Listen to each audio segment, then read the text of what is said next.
안녕하세요. 절세로 미래를 바꾸는 김현애 기사입니다. 네, 오늘은 가장 많은 질문을 주시는 일시적 2주택 비과세 요건과 관련해서 자주 헷갈리는 부분들에 대해서 말씀을 드려보도록 할게요. 우리나라 1세대 1주택자가 주택을 양도하게 되면 비과세를 해주는 엄청난 혜택을 주고 있는 것은 다들 잘 알고 계시죠? 1세대 1주택 비과세 요건에 대해서 간단하게 요약을 하자면 1세대 1주택자가 이 해당 주택을 2년 이상 보유를 하다가 양도를 하게 되면 양도차익에 대해서는 전액 비과세를 해주는 제도에 해당이 됩니다. 다만 양도가액 자체가 12억을 초과하게 되면 전체 양도가액 중에서 12억을 초과하는 부분에 해당하는 비율만큼 양도차익은 과세가 됩니다.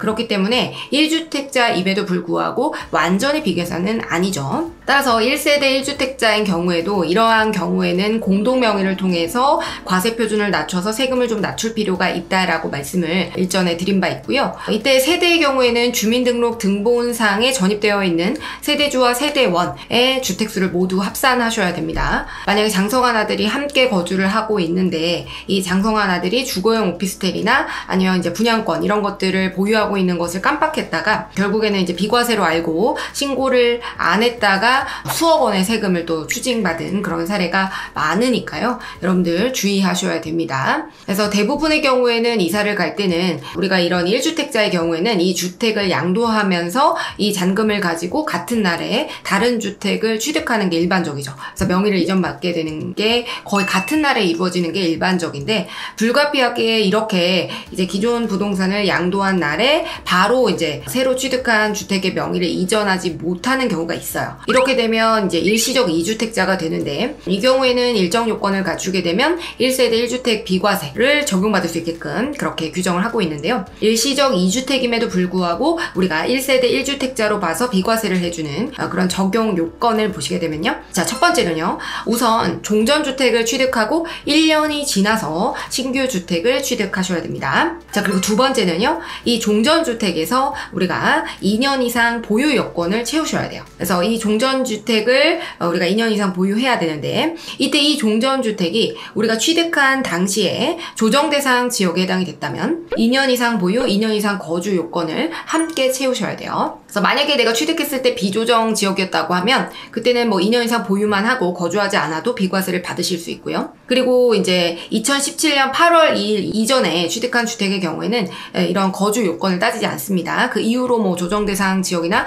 여러 가지 제도가 나온 것이기 때문에요. 자, 세 번째입니다. 마지막 요건이에요. 자, 신규 주택을 취득하고 나서 3년 이내에 기존 주택을 처분하셔야 됩니다. 종전주택을 매각을 하셔야 됩니다. 그래서 이때 이제 종전주택에 대한 처분 기한이 기존에는 뭐 2년이었다가 1년으로 줄었다가 다시 2년, 뭐 3년 이런 식으로 규정이 무수히 변경되었어요. 그래서 다들 이제 헷갈리시죠? 근데 지금 현행세법상으로 판단하시면 돼요. 그래서 종전주택 처분 기한은 양도일 기준으로 판단하는 것이기 때문에 지금 이후로 이제 양도를 계획하고 계시는 분들이라면 우리가 언제 취득했는지와 상관없이 제가 앞서 말씀드린 요건들을 갖추고 현재 기준으로 3년 이내에 기존 주택을 처분하게 되면 일시적 2주택으로 봐서 양도차익에 대해서 비과세가 가능합니다. 자, 그리고 많은 분들이 이 신규 주택에 전입을 해야 되는지를 물어보세요. 그래서 기존에 이제 이런 요건들이 있었는데 해당 요건은 삭제가 되었으니까 신경 쓰시지 않으셔도 되고요. 그리고 이제 주택수를 계산할 때는 분양권도 주택수에 포함시켜야 됩니다.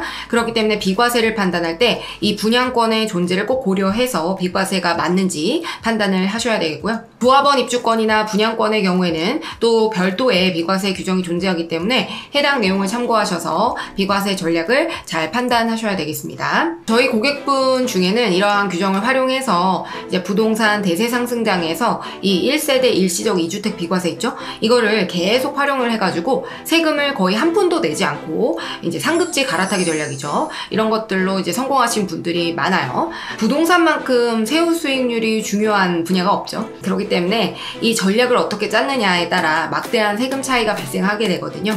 그렇기 때문에 이제 부동산을 매각하고 나서 상담을 하는 게 아니라 부동산을 매각하시기 전에 꼭 한 번씩 상담을 하셔야 됩니다. 아시겠죠? 그렇게 하셔야만 또 우리 세금을 아낄 수 있습니다.